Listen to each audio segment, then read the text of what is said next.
O trabalho de liderança do governo na Câmara exige comprometimento, ser porta-voz e ponte entre executivo e legislativo é uma das funções do líder. E é com o líder do governo que conversamos agora, o vereador Milton Martins, do PSC. Muito obrigada mais uma vez por sua presença aqui, vereador. Como é que é esse trabalho? Como foi, né, o seu início de escolha de liderança aqui na Casa Legislativa e como tem sido conduzido esse trabalho, essa ponte, né? É um prazer estar aqui. Na verdade, foi um trabalho assim construído a várias mãos, né? Na verdade, a Câmara Municipal, devido a uma liderança que eu já exercia no mandato anterior, sentou com o Executivo e foram indicados 2 nomes, entre eles estava o meu nome, mas na época foi uma tarefa um pouco árdua, né? Porque está ligado ao meu carisma e também à minha forma de trabalhar a questão inerente à fiscalização. Uhum. Né? Eu digo que eu não abro mão dessa fiscalização, porque é a minha função. Eu tenho uma consciência de que o salário que me é devido me custa um trabalho árduo, né, e um trabalho dedicado. Então, a ação no legislar e a ação no fiscalizar, eu opto pela questão das duas. No legislar, às vezes, nós temos algumas ineficiências que a lei federal nos impedem. Às vezes, de criar um projeto de lei. Uhum. Então, a gente cria anteprojetos e leis que não oneram o município. A outra função, requerimentos, pedidos de providências, visitas às comunidades. Isso eu faço frequentemente. E o segundo ponto, e para mim um ponto importante do vereador, é fiscalizar. Não só a ação do Executivo, mas na verdade uma fiscalização geral. Né? Naquelas empresas que prestam serviços também de transportes públicos, naquelas empresas que recebem dinheiro público. Então a fiscalização ela não se limita ao Executivo, ela se limita em toda a ação da cidade, que é investir dinheiro público. Então essa é a função. E como é de minha forma trabalhar numa fiscalização mais enérgica, é o meu carisma, nessa fiscalização mais enérgica, então isso poderia prejudicar uma liderança. Não que uma liderança seja omissa, mas ela precisa fazer essa ponte de ligação. Então o primeiro ponto que nós discutimos foi a liberdade no fiscalizar. Uhum. Então o prefeito Leônio Maciel teve uma reunião com seus secretários, onde pediu aos secretários que me fosse atendido mais rápido na ação de fiscalizar. Uhum. Para quê? Porque uma vez fiscalizando o município, como ponto de ligação do Executivo com o Legislativo, eu trago também essas respostas às fiscalizações. E isso eu tenho feito porque até por eu ser líder de governo e também líder de partido, líder de bloco, na verdade são 3 funções, me é peculiar os 10 minutos de fala na Câmara, que é adicionado ao meu tempo. E esses 10 minutos eu trago também do Executivo toda a minha ação de fiscalização. Semana anteriores, por exemplo, eu falei da questão da indústria e comércio, nas questões das hortas municipais, da questão do SAI, que hoje é uma discussão muito grande. Eu tive mais de 6 horas dentro do SAI reunido, né? Foram 2 reuniões, depois mais uma de mais 2 horas, para mim saber o que verdadeiramente, conhecer o que está acontecendo, as deficiências e ineficiências do SAI. Dentro da Codesel agora eu inicio um trabalho diante dessa dificuldade que está nos tapas-buracos, né, que na verdade é obrigação do Executivo, mas é função do Legislativo na questão de visitar as comunidades e fiscalizar para que o serviço seja cumprido e de boa qualidade, o que não está acontecendo. Né? Então, principalmente agora com as chuvas que vieram com força total, né? Com força total. Então cabe a mim visitar as comunidades, por isso nós temos uma assessoria e tem um carro à disposição para que faça isso. Tem um carro que fica direto nas comunidades fazendo o ato de trazer para o Legislativo e depois passar as demandas, passar para o Executivo. E aí a função do líder neste ponto é fazer com que isso seja mais ágil. Então, na verdade, também existe uma facilidade nas questões de quando eu preciso de reunir ou falar com o Executivo, quando eu preciso reunir ou falar com o secretário. Então a resposta se torna mais ágil. É claro que juntando todo o trabalho que a administração tem feito no diálogo, que essa foi uma das propostas iniciais, tem facilitado esse trabalho. Então eu não estou ainda tendo dificuldade de trabalhar essa liderança. E outra questão também, inclusive eu estou discutindo essa semana, conversando com o prefeito, são os anteprojetos. Porque esses anteprojetos, eles não têm força de lei. Eles são, na verdade, um instrumento para que o município se baseie em lei neles. Uma sugestão. Uma sugestão. É uma sugestão, até mais que sugestão, porque ela é votada e aprovada em plenário, então ela tem uma força de provocar o executivo para que ele crie leis, e leis que realmente representem o povo. Porque, na verdade, o legislativo é o representante mais próximo do povo. Sim. Ele está na comunidade. Eu digo que, inclusive, o legislativo municipal é o que está perto do povo. É o que mais sofre. Que mais sofre com todas as consequências. Convive com a realidade diretamente. Porque nós temos que entender que o reflexo na cidade não é só do governo municipal, é do governo estadual e do governo federal. Só que o governo federal e o governo municipal, que ficam com maior carga de impostos... Governo estadual. Estadual, por exemplo, fica com o ICMS. O federal com o IPI. Então a carga de impostos vão para os governos federais e estaduais. O repasse que vem para o município num valor menor. Mas é o município que vai administrar os problemas. Então os problemas são grandes, os valores são pequenos, quando não acontece atraso. Então o líder do governo também tem esse papel de mostrar ao legislativo que existe atraso. Por exemplo, hoje tem 25 milhões de atraso do governo estadual com o município. E 16 milhões e 759 de saúde, que é repasse da saúde, atrasado. Nós não estamos falando aqui isso bem atrasado. Então, quando você é o líder do prefeito, você tem que trazer essas informações para a Câmara em tempo hábil, para que os senhores vereadores possam se mobilizar, nós possamos nos mobilizar e aí buscar ações mais rápidas para que os problemas sejam resolvidos. É a mesma coisa dos anteprojetos. Vai para o executivo, eu sento com o executivo e com a procuradoria. Ali nós vimos os anteprojetos que são necessários, não é que não todos, mas os que são mais necessários no momento. Urgente, né? Vamos dizer assim. E muitos que vão ajudar o executivo a administrar, como atos de fiscalização. Por exemplo, o prontuário eletrônico, que hoje já é realidade na cidade, é sugestão da casa. A fiscalização nas entidades públicas é sugestão da casa. Então são muitos atos que estão acontecendo na área de defesa do animal, na área do meio ambiente, na área da saúde, que são atos. Por exemplo, havia aquela denúncia de que alguém estava passando uma demanda de saúde na frente. Quando você passa um exame na frente, você mata alguém que está no final da fila. É o modo de pensar. Isso hoje já está sendo solucionado, porque se passa a ter uma lista eletrônica. Agora a nossa exigência é que se tenha um protocolo eletrônico, como hoje já tem que ter um protocolo eletrônico no SAI.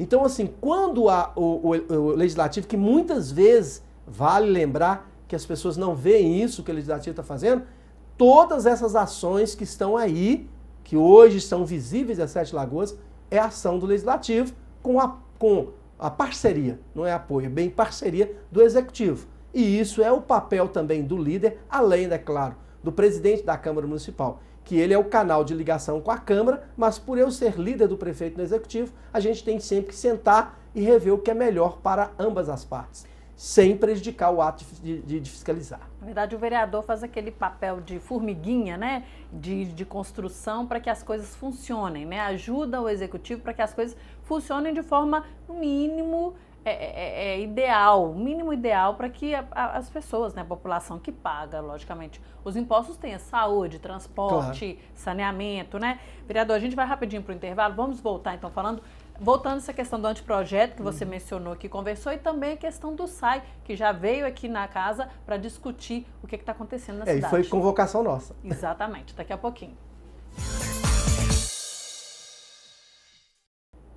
E no Sete Lagoas, em debate de hoje, eu converso com o líder do prefeito na Câmara, vereador Milton Martins, do PSC. A gente está falando sobre esse jogo de cintura que o líder precisa ter para ser a ponte entre executivo e legislativo, não deixando de cumprir as funções do parlamentar, mas também sendo porta-voz do executivo. Vereador, como o senhor mencionou, o SAI já esteve aqui na casa mais de uma vez para discutir não só a estrutura da autarquia, mas também as funções que lhe cabem que não estão sendo feitas na cidade, é a grande reclamação.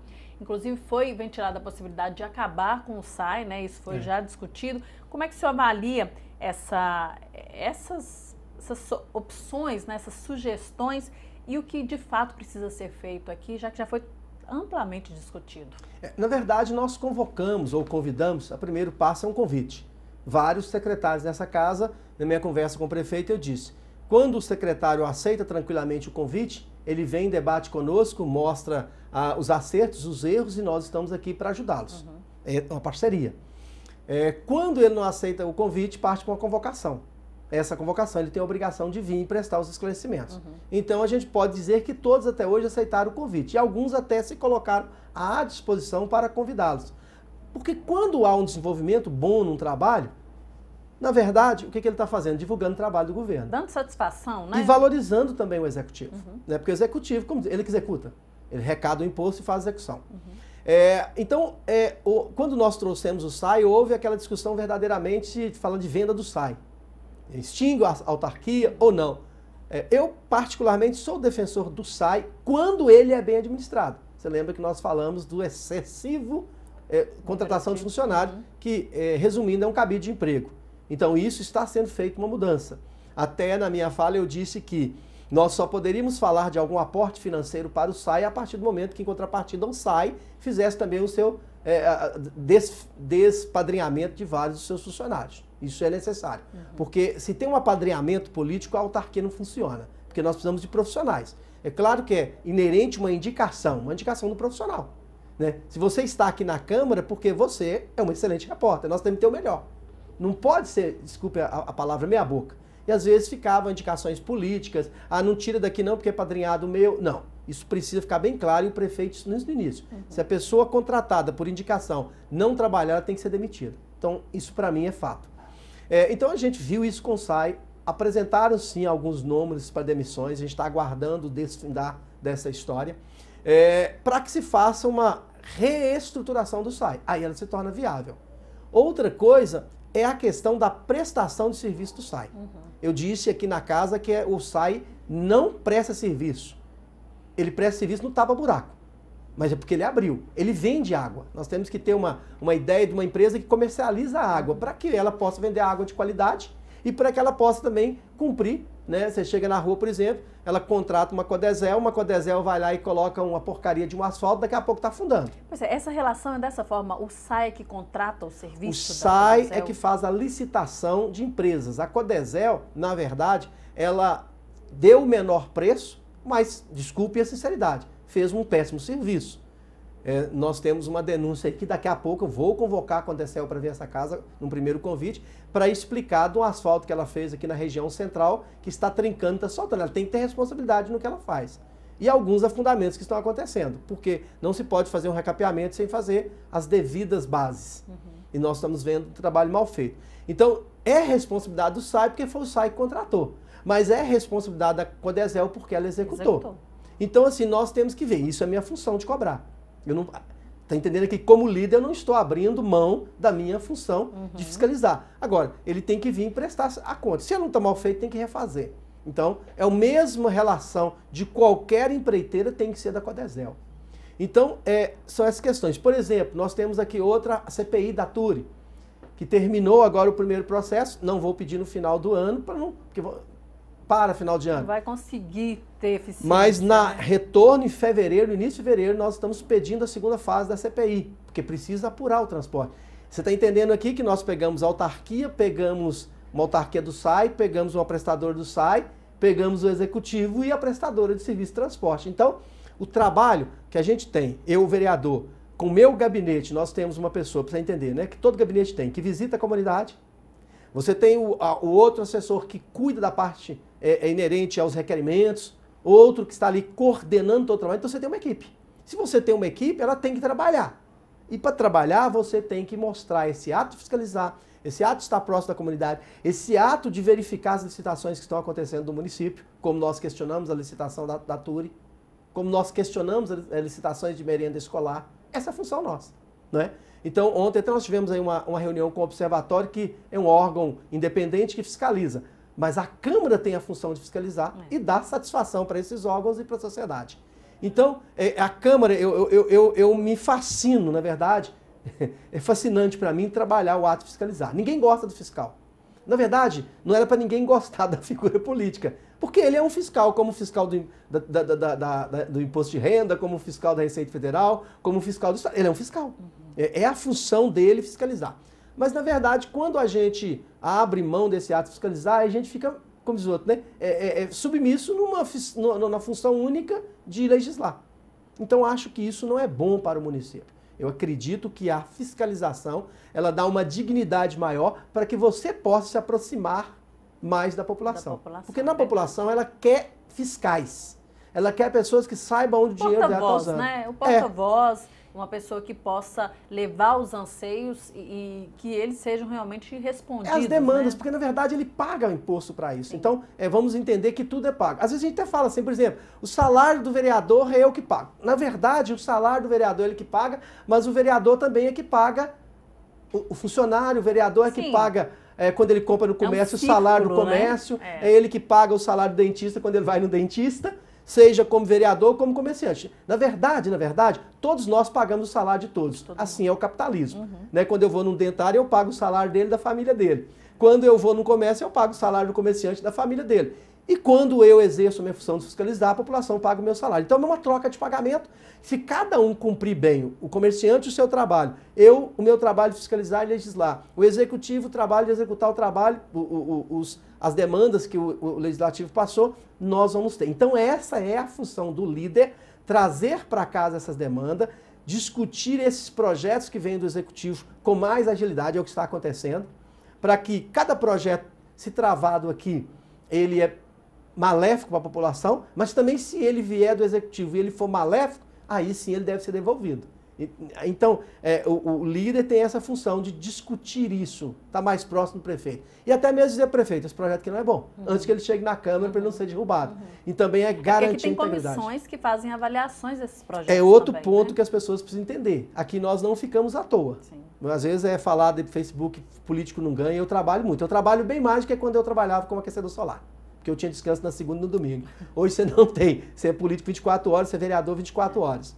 Então, o que você entra na porta da igreja, a pessoa está te cobrando. Você sai da porta da igreja, está te cobrando. Você está numa festa, num casamento, ele está te cobrando. Então, você trabalha 24 horas. Por isso, eu defendo a questão do vereador ter disponibilidade dos 24 horas, mas também ter equipamentos disponíveis para aquilo. A pessoa fala assim, o vereador está em tal lugar, está com o carro. Peraí, mas ele está fazendo a função dele ou não? O vereador está fazendo a função, então a gente tem que fiscalizar se o vereador está trabalhando ou não. Porque ele precisa de equipamentos para trabalhar. E aí, porque ele é vereador 24 horas. E é assim mesmo. Minha assessoria tem que estar disponível 24 horas. Se eu ligar meia-noite, 1 hora, 2 horas, ele tem que me atender. Porque ele não sabe se eu estou no ato de fiscalização. Então, o que a gente precisa entender é essa função do legislativo, essa função do executivo. As comissões que você bem citou, elas têm que trabalhar, porque nada aqui pode passar sem a vistoria. São várias comissões. Legislação, justiça, legalidade, financeiro orçamentário, da qual eu sou presidente, que é a questão se ela é viável ou não. Comissão administrativa, que vai trabalhar a questão do funcionalismo público, se onera ou não desonera o município, se está passando ou não os índices que o governo federal ou estadual na sua fiscalização vai cobrar. Por exemplo, tantos por cento para a saúde, tantos por cento para a educação, se está sendo cumprido metas. Então, é um trabalho, entre aspas, árduo, porém tem que ser prazeroso, que a gente se propôs a isso, e é um ato que, quando não é feito aqui, aí sim vai para o Ministério. O Ministério Público, na verdade, ele só é aquele que fiscaliza quando o serviço não é feito. Então, se a gente for notar, em atos do Legislativo de não cumprimento do seu dever, não tem tantas demandas no Ministério. Significa que o Legislativo está fazendo o seu trabalho. Seu papel. Vereador, a gente vai rapidinho para o intervalo, vamos voltar falando então um pouco mais sobre essa questão da liderança, como ela é exercida aqui na casa, e alguns projetos, algumas matérias também propostas pelo vereador Milton Martins, daqui a pouco. O vereador Milton Martins, do PSC, líder do governo na Câmara, é o nosso convidado do Sete Lagoas em debate de hoje. E a gente está falando sobre essa questão da liderança, a importância de haver uma ponte, um porta-voz que faça esse trabalho entre executivo e legislativo e que cumpra também os dois papéis de forma satisfatória, que é bastante complicado, vereador. Tem que ter um pouco de jogo de cintura também. Né? Verdade, verdade. Na verdade, tem que ter esse jogo de cintura, mas também eu falo que tem esse prazer, um dos prazeres que eu tenho, é de poder estar mais próximo do executivo e conhecer também as ações do executivo. Então, uma das discussões que nós entramos agora no plano plurianual, os próximos 4 anos da administração, a lei de uso e ocupação de solos, 20 anos da administração, a lei de orçamento anual, que é o próximo ano da administração. Então, você notou aí que tem o primeiro ano, os 4 anos e os próximos 20 anos. Então, é um trabalho que a gente, estando de perto, a gente consegue sentir as deficiências que se tem no executivo, aonde precisa ser mudado. Isso, para mim, eu acho que é um aprendizado. Milton, você é candidato a prefeito? Não sei. Mas eu só posso me pleitear. E é o que eu cobro muito, né? Porque às vezes tem candidatos aí, que a gente às vezes fala, que só sabe falar mal. mas ele não conhece o que é o executivo, ele não está lá. E como vereador, eu estou lá. Eu estou conhecendo as secretarias, os executivos, fazendo trabalho. Lembra quando eu entrei aqui na Câmara de 2013, eu não precisei, fiz a visita com prazer, mas visitar os setores eu conhecia todos, porque antes de estar como vereador, eu me preparei para entrar aqui.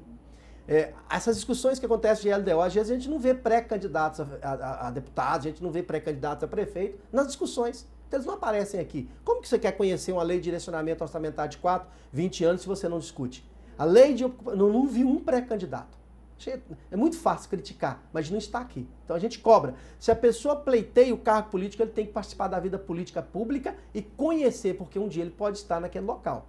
Aí pode ser desastrosa a administração quando ele não conhece da administração. Essa aí do plano plurianual é uma das leis mais importantes. Mais importante. Ela, na verdade, ela versa sobre o crescimento Ela vai direcionar, na verdade, com ações e valores toda a determinação da cidade. Pois é. Então, até mesmo se um vereador chega e fala assim, nós vamos pedir tal obra. Se ela não está na lei orçamentária anual, dificilmente ela vai ser feita.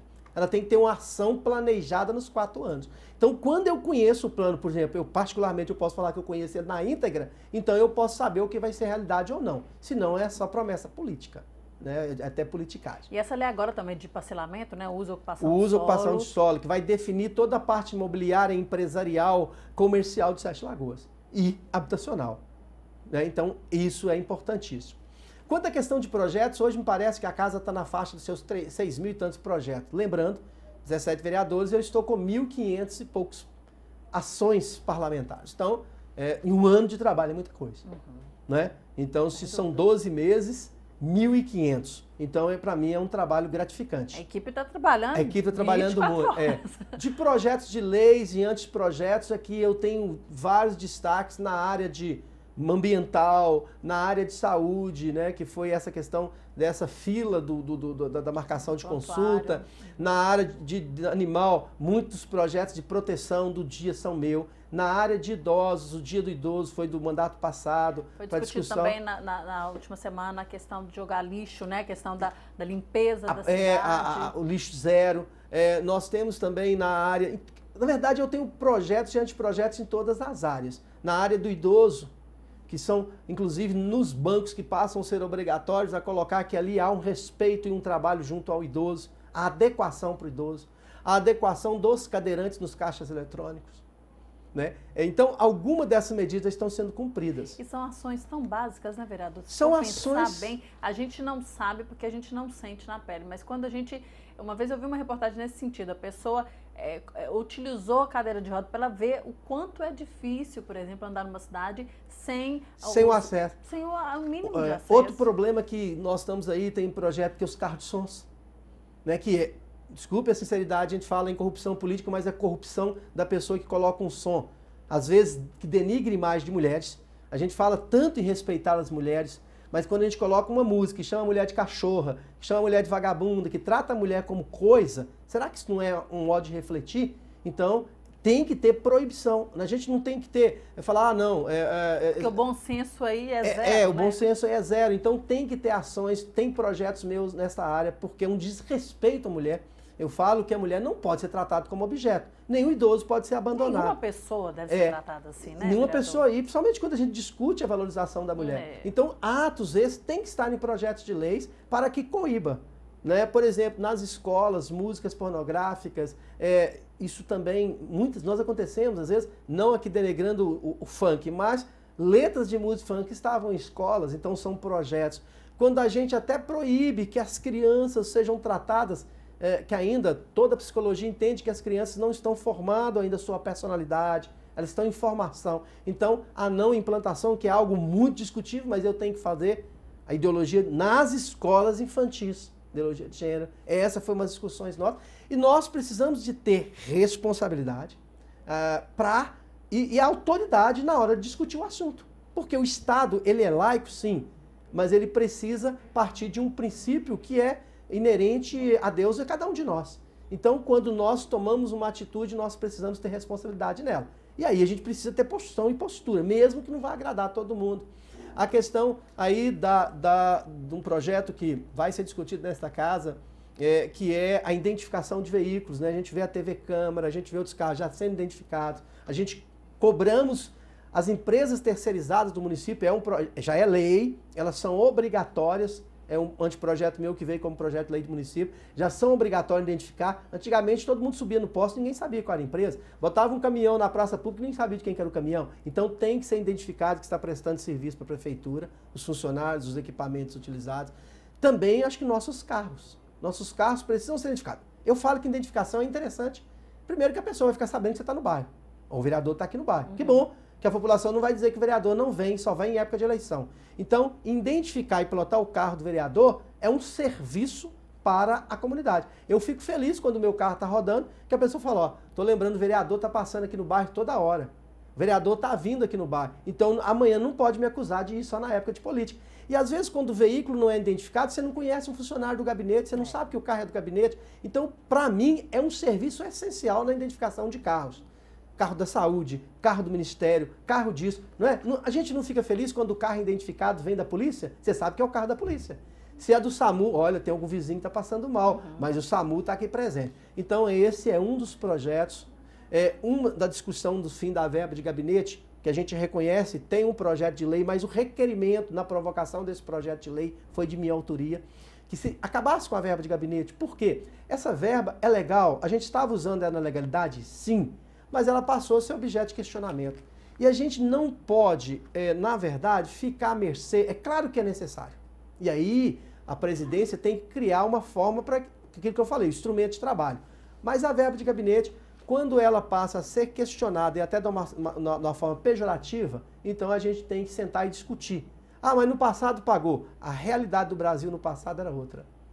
Né? Então, assim, nós não podemos... A coisa tem que, como você disse, já que está sendo questionado, tem que, né, tem que repensar como deve ser feito. No caso do projeto de resolução, a Câmara vai arcar com o que o vereador precisa para trabalhar. Só que aí um processo bem mais lícito, que legal, né? Que é fazer uma licitação pública, e essa licitação pública hoje ela é fiscalizada.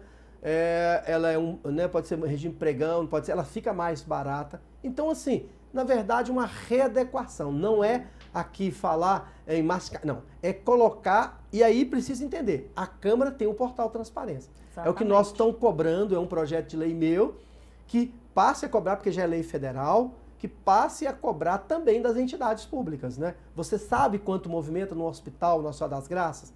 Você sabe quando se movimenta numa entidade?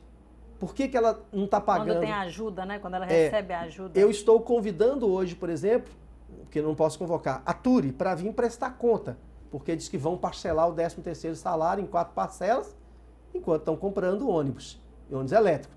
Sou a favor do ônibus elétrico? Sou a favor? A natureza agradece, mas eu não sou a favor de pagar em 4 vezes uma empresa que está em plano de expansão, dá um prejuízo no funcionalismo, pagando para eles o 13º em 4 parcelas. O que vai acontecer? O comércio vai perder com isso. Como a prefeitura perdeu no passado quando não pagou o 13º. E aí a gente volta a falar daquele círculo. Vicioso, no caso, de que falta dinheiro aqui, vai faltar ali. Faltar no comércio, vai faltar na saúde, vai faltar na educação, vai faltar no imposto. Então nós temos que estar atentos a essa realidade. Então hoje eu estou entrando com requerimento para poder fazer esse convite para eles explicarem o que está acontecendo. E nós temos que trabalhar para que isso não aconteça. Então aqui você entendeu, acho que a população deu para entender claramente que é muito trabalho. E a gente agradece a população que venha, que conheça o nosso trabalho, que nos fiscalize. Que venha, participe das reuniões também. E eu gosto de fiscalização das pessoas, porque quando nos provoca, eu falo que aí a gente pode dar resposta. Sim. Às vezes, se eu for pro plenário e ficar falando do meu trabalho, tá lá, só fico falando do trabalho. Não, mas quando a gente é provocado, a gente tem a chance de se expressar também. Porque nós temos um meio de comunicação como a TV, nós temos os meios de comunicação dos jornais, nós temos o meio de comunicação da rede social, e que muitos não têm. Então, que nós comuniquemos aquilo que nós estamos fazendo. E quando nós somos provocados na rede social, que às vezes é maléfica, quando nós somos questionados, às vezes você prova uma coisa que é legal, a pessoa fala, mas isso não é moral. Mas é legal. Hoje o Ministério Público bate na legalidade. Ele não vai olhar a questão até de imoralidade. Se é legal, o ato é legal. Mas a gente vai discutir com a população em termos também de moralidade, da melhor forma, oportunidade. Para ficar bom. Para todo mundo, né? Para a população se sentir de fato representada. Que o vereador possa trabalhar do jeito que ele precisa. Porque, na verdade, nós somos colocados como bandido porque nós temos uma lei bandido na federal. E lá a população não fiscaliza. Então, como nós somos mais próximos da comunidade, como eu falei no início, nós até que carregamos os fardos. Só que aí eu quero deixar um recado final para a população. Aprende a votar. Hoje eu achei uma coisa interessante, estão fazendo uma faixa pelo Brasil inteiro, que quando a pessoa vota mal, não é o político é corrupto, mas a população é cúmplice. Né? Então, quando a população vota mal, troca o seu voto por interesse, por troca de cargo, por troca de cesta básica, por troca de benefício próprio, por troca de alguém que vai diminuir a conta para ele. Já começou errado. De troca de alguém que vai dando... A gente vê isso aqui, vale transporte gratuito. Quando eu te dou um vale transporte gratuito, a população paga por ele, aí sobe o preço da lotação. Quando eu tiro uma conta de água sua que você gastou, o outro paga por você. Então, quando a população fica trocando o voto por benefício, seja de emprego, seja disso, seja daquilo outro, ele se torna cúmplice do político ladrão. Então tem o ladrão e tem o cúmplice. Né? Então nós temos que aprender a votar naquele que se propõe a nos representar de uma forma honesta e não nos beneficiando. Porque a pessoa fala assim, vereador, votei no você, agora estou te procurando hoje, nunca te pedi nada, mas vou te pedir um cargo. Olha, você está me pedindo. E às vezes esse cargo vai custar a minha omissão. Eu vou lá, peço o prefeito um cargo para você e depois eu não posso. Olha, eu já te dei o cargo, que você está fazendo o quê? Já te dei tanto. O que você está querendo aqui? Como é que eu vou fiscalizar o site se amanhã eu vou ter que abaixar a sua conta d'água? Aí ele chega e fala, você é sem vergonha. Você veio aqui para tirar a conta de fulano, agora como é que você está pedindo para fiscalizar a gente? Então a gente tem que ser imparcial. E a população, por favor, nos ajude a ser imparcial. Então esse é o apelo que eu faço à população. Sejamos nós, políticos, a ser o primeiro honesto. Mas seja você, na hora de votar, honesto. Votar não porque é meu parente, ou porque é meu amigo, ou porque me beneficia, mas aquele que quer mudar. Aí sim nós vamos fazer uma política honesta. E vamos começar na Câmara. Agora, não adianta fazer na Câmara também e não fazer em Brasília. Porque é eleição de Brasília no ano que vem. E eu vou esperando o início do ano. Porque, infelizmente, você pode ter certeza que pelo menos 70%, se a população não ficar de olho, vai voltar. E depende da população fazê-los voltar ou não. É verdade. Não é? Porque, na verdade, de 4 em 4 anos, nós estamos à disposição para ser mandado embora para voltar para a Câmara. Então a população é que define se nós vamos ficar ou não. Então se a pessoa está roubando há 20 é porque a população se omitiu em 20 anos. Se o cara está roubando há 4, ele ainda está em período probatório. Mas se ele está roubando há 8, é porque alguma coisa está errada na população. Que quem reelegeu foi eles. Depois não adianta ficar criticando só. Tá certo. Vereador, a gente tem muito assunto para falar, o senhor volta outras vezes, que a gente vai ter o maior prazer de discutir todos esses projetos e o seu trabalho aqui na Câmara também. Muito obrigado por sua presença mais uma vez aqui no Sete Lagoas. Obrigado a você, Raquel. Obrigado a toda a TV, Câmara, todos os servidores, que se a gente chega aí é porque o trabalho é bem feito. Graças a Deus nós crescemos muito. É um bom trabalho. E aí eu quero agradecer também ao público de casa por acompanhar e divulgar o trabalho para os outros. Você que está ouvindo aí pelo Facebook, divulgue o trabalho, para que depois também a gente possa ser cobrado da população. Obrigado a todos. Tá certo, muito obrigada. E o Sete Lagoas em Debate termina aqui. Obrigado por sua companhia. Até o próximo programa.